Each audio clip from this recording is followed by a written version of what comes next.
The Magic Treehouse, Book 12, Polar Bears Past Bedtime.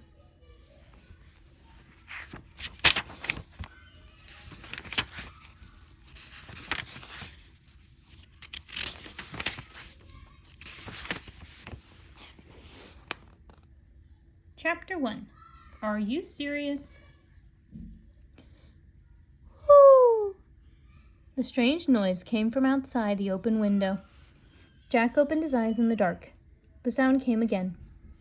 Whoo! Jack sat up and turned on his light. He put on his glasses, then he grabbed the flashlight from his table and shone it out the window. A white, snowy owl was sitting on a tree branch. Whoo! The owl said again. Its large yellow eyes looked right into Jack's.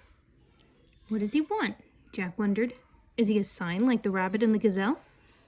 A long-legged rabbit and a gazelle had led Jack and Annie to the Magic Treehouse for their last 2 adventures. Whoo!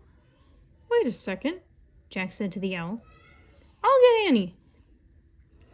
Jack's sister Annie always seemed to know what birds and animals were saying. Jack jumped out of the bed and hurried to Annie's room. She was sound asleep.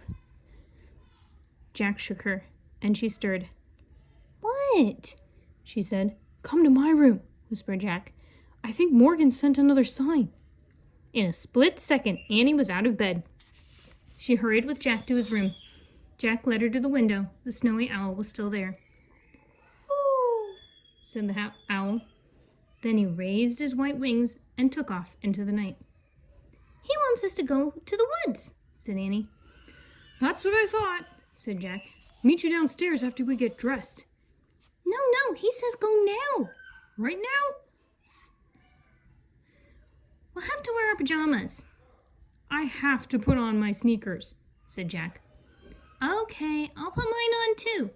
Meet you downstairs, said Annie.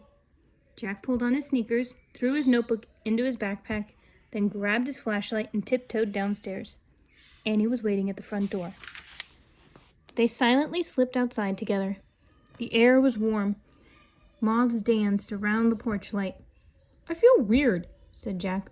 I'm going back to put on some real clothes. You can't, said Annie. The owl said right now. She jumped off the porch and headed across their dark yard. Jack groaned.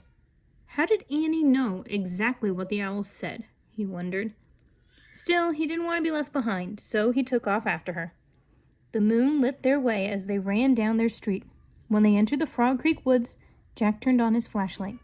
The beam of light showed shadows and swaying branches. Jack and Annie stepped between the trees. They stayed close together. Whoo! Jack jumped in fear.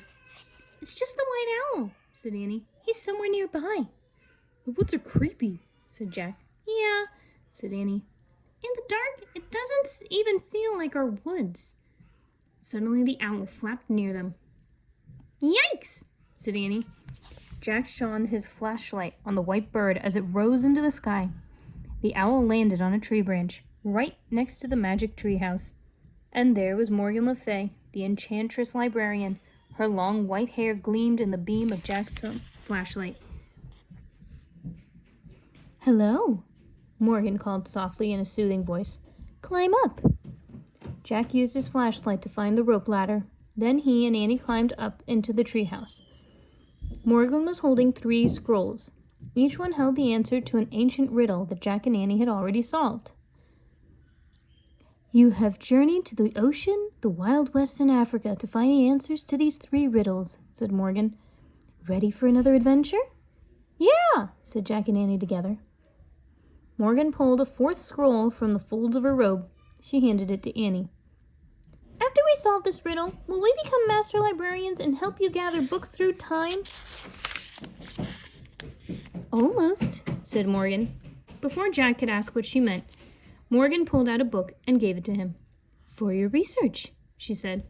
Jack and Annie looked at the book's title, Adventure in the Arctic. Oh, wow, the Arctic, said Annie. The Arctic, said Jack. He turned to Morgan. Are you serious? Oh, indeed I am, and you must hurry. I wish we could go there, said Annie, pointing at the cover. Wait a minute, we'll freeze to death, said Jack. Fear not, said Morgan. I am sending someone to meet you.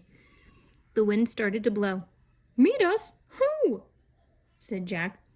Who? Said the snowy owl. Before Morgan could answer, the treehouse started to spin. It spun faster and faster. Then everything was still. Absolutely still.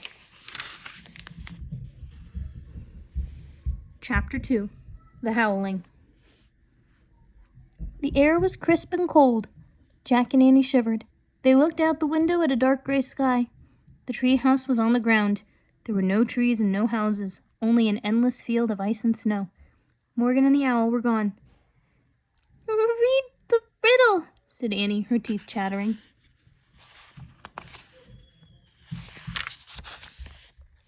Jack unrolled the scroll. He read, I cover what's real and hide what's true, but sometimes I bring out the courage in you. What am I? I'd better write it down, said Jack, shivering. He pulled out his notebook and copied the riddle, then opened the book. He found a picture of barren white field. He read aloud. The Arctic tundra is a treeless plain. During the dark winter, it is covered with snow and ice. In early spring, snow falls, but the sky begins to get lighter. During the summer season, the snow and ice melt, and the sun shines 24 hours a day. It must be early spring now, said Jack. There's snow, but the sky is a little light. He turned the page. There was a picture of a man wearing a hooded coat with fur trim. Look at this guy, said Jack. He showed Annie the picture. We need his coat, said Annie. Yeah, said Jack. Listen to this. He read aloud. The seal hunter wears sealskin clothing to protect him from icy winds. Before modern times, native people of the Arctic lived by hunting seals, caribou, polar bears, and whales. Jack took out his notebook. He wrote, The Arctic. Seal hunters wear sealskins. He was too cold to write any more. He clutched his pack against his chest, blew on his fingers. He wished he were back home in bed. Morgan said someone was coming to meet us, said Annie. If they don't come soon, we'll freeze to death, said Jack. It's getting darker and colder. Shh, listen, said Annie. A howling sound came from the distance. Then more howling sounds and more. What's that? Said Jack. They looked out the window. Snow was falling now. It was hard to see. The howling grew louder. It was mixed with yipping and yelping noises. Jack and Annie saw dark shapes coming through the snow. They seemed to be running toward the treehouse. Wolves? Great, that's all we need, said Jack. We're freezing and now a pack of wolves is coming for us. Jack pulled Annie into the corner of the treehouse. They huddled close together. The howling got louder and louder. It sounded as if the wolves were circling the treehouse. They whined and yelped. Jack couldn't stand it any longer. He grabbed the Arctic book. Maybe this can help us, he said. He searched for a picture of wolves. Oh, hi, Annie said. Jack looked up. He caught his breath. A man was looking through the treehouse. His face was surrounded by fur. It was the seal hunter from the Arctic book.